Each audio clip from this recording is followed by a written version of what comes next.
All right. What's going on, party people? This your man Griff here.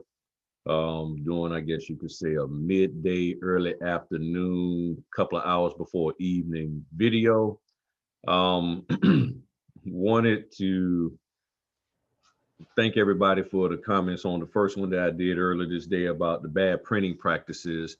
There's a comment in there from one young lady, Miki Ma 0203, where she said that and I think I'm gonna just pin hers up there at the top. Yeah, hers is pinned up to the top.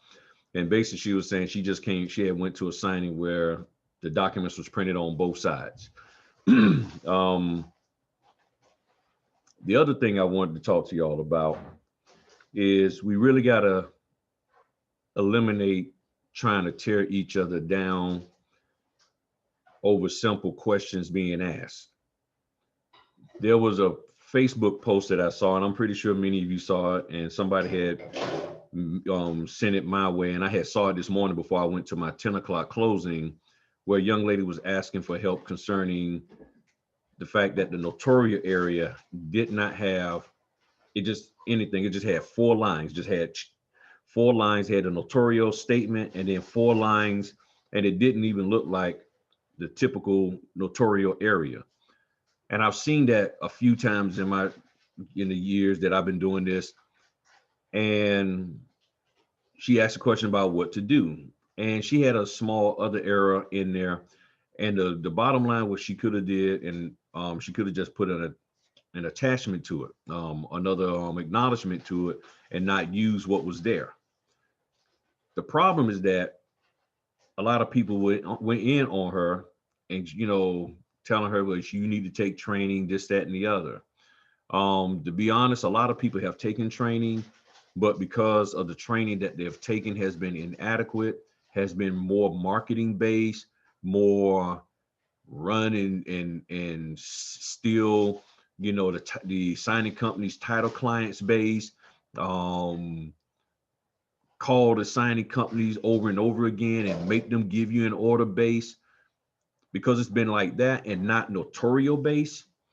Or even if the notary type of training they've got was real cookie cutter, and they didn't go into the different variations of acknowledgments and how they could look.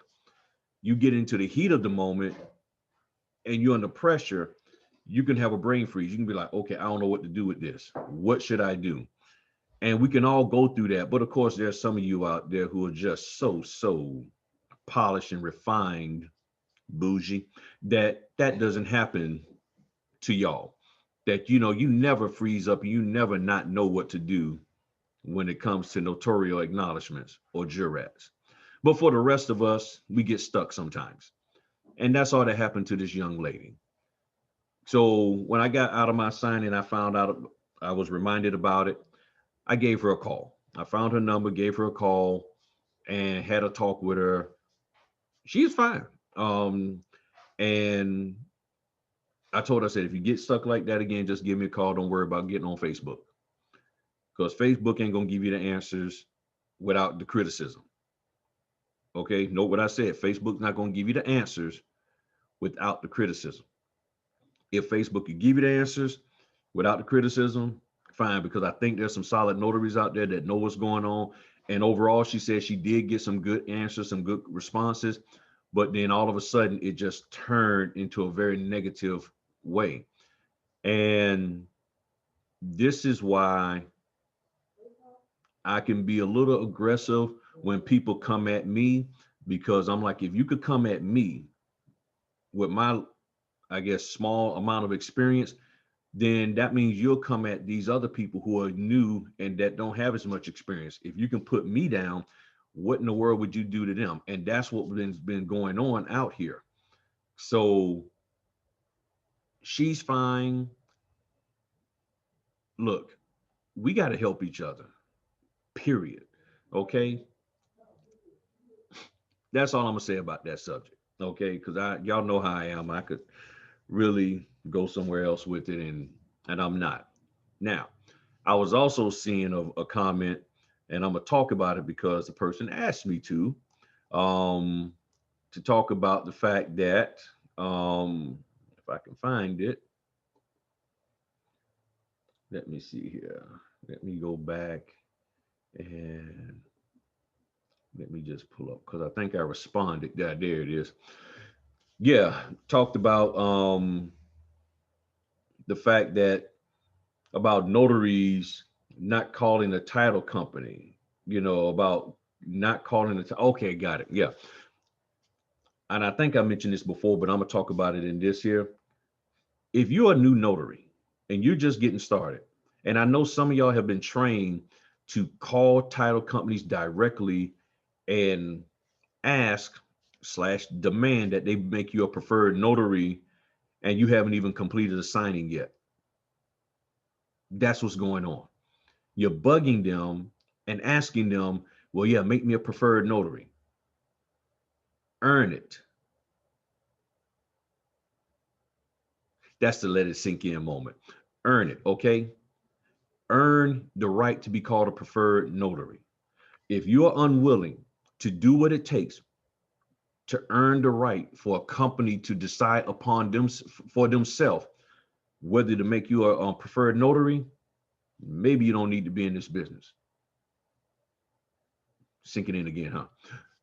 That's and then you got notaries who are making errors and then wanting to get paid for it. And I've talked about this before, in a like manner, not really knowing it. I don't understand that. You made the mistake, and now you overbooked on the next when they call you, and you book with 5 or 6 signings, and they want you to fix it, and you're like, nah, I can fix it if you give me some more money. No, you don't get paid to fix your own errors. Just like at work, you don't get raises because you messed around and broke the printer or messed up a contract or whatever. No. Stop calling title companies, asking them to make you preferred. Period. Stop doing it. Stop asking for money to fix your mistakes. You want people to pay you to fix what you broke, what you didn't do. Nah. Mm-mm. No. No. That is not the way this works. I'm trying. It was something. I know that's what I want to say, but I don't know. I'm not even gonna mess with it. So I'm a, I'm a, I'm gonna leave it there. I'm gonna leave it there. I'm gonna leave it there. We got to do better, people. We really, really do. We really got to do better. I think we can do better. We just have to choose to do better. And if we choose to do better, life will be much more pleasant for us. Yeah, I just thought about it.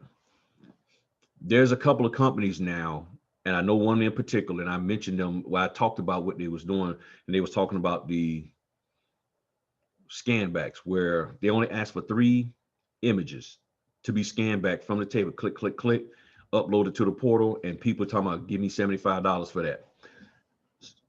I was I was informed yesterday that that company, and I'm not going to say their name here, you'll figure it out, that they have actually shifted the way that they're dealing with us, and they are actually penalizing for lateness. You don't ship the documents out. You don't call them to like they ask. You don't scan back. Basically, by the time you finish, you're going to end up with no money at all. None. And I hate to say it, these companies are going to start off with, here's the training. Then they're going to turn around and say, okay, we're going to reduce your pay. And then after that, they're going to say, okay, if the training is not making you better, reducing your pay is not making it better. Okay, we're going to make the pay incentive based. And that one you do not want.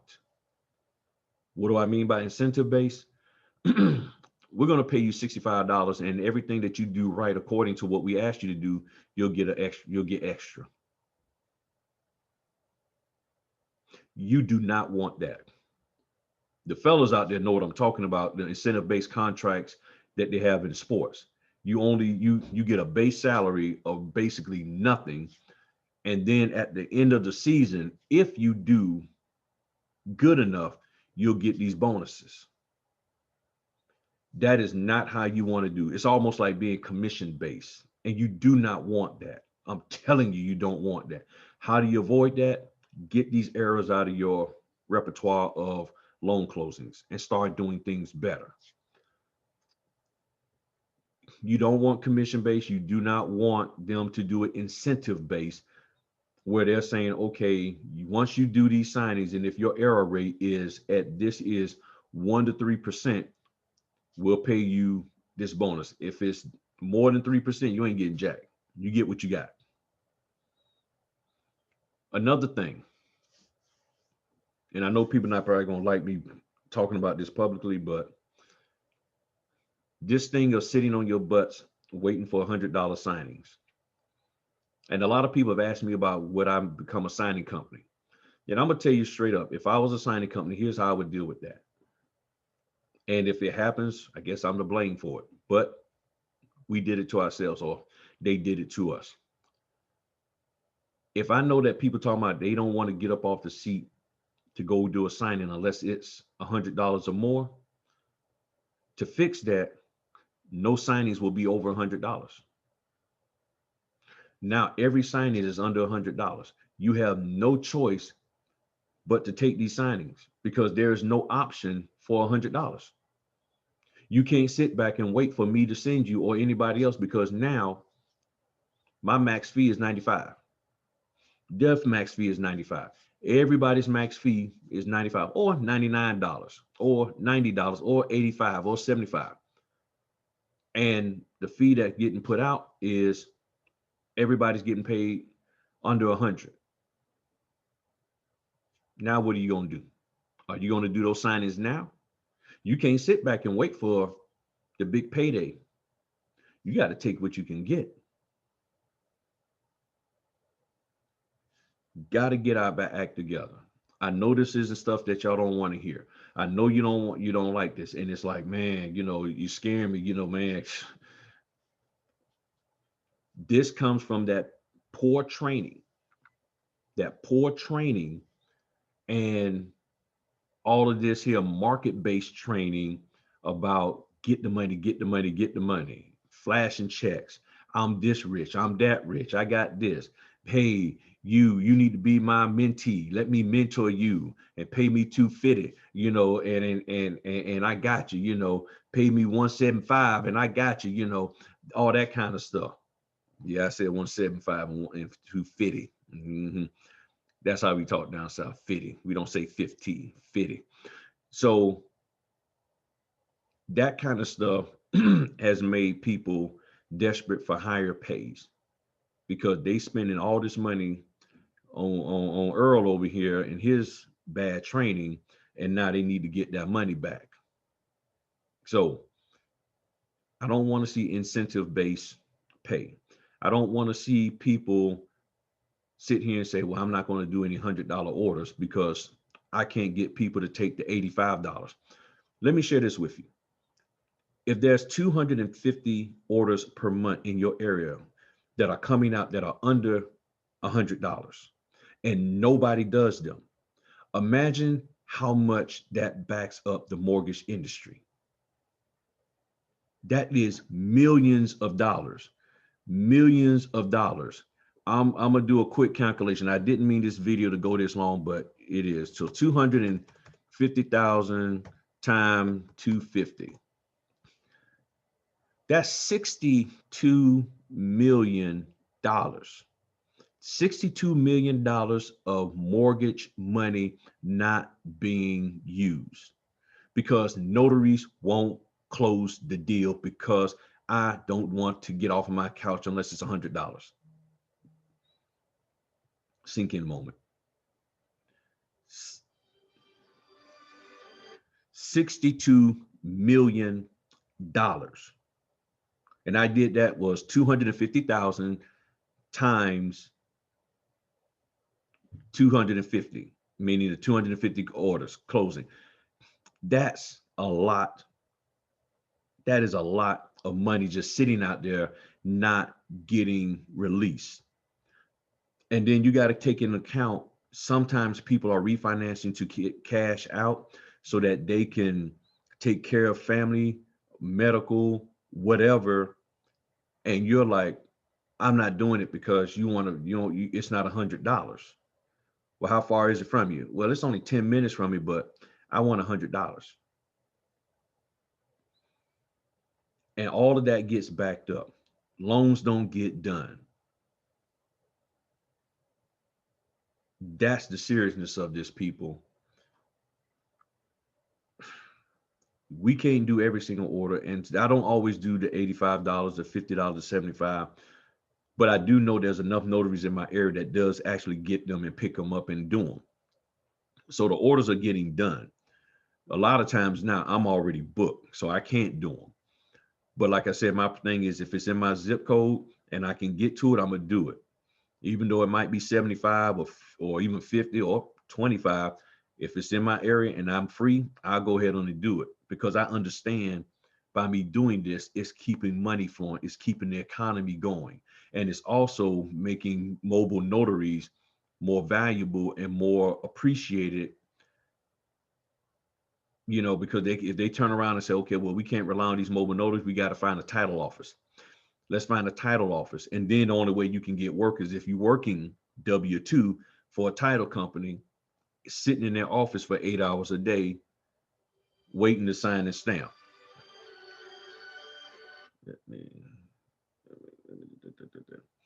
Um, so I'm gonna have to call them back real quick. So I just wanted to share that with y'all. Y'all know my heart. I'm all about helping us. Leave people alone and leave them folk alone in the Facebook group. No incentive based pay. And if you can get out there and do the orders, do the orders. All right. Peace.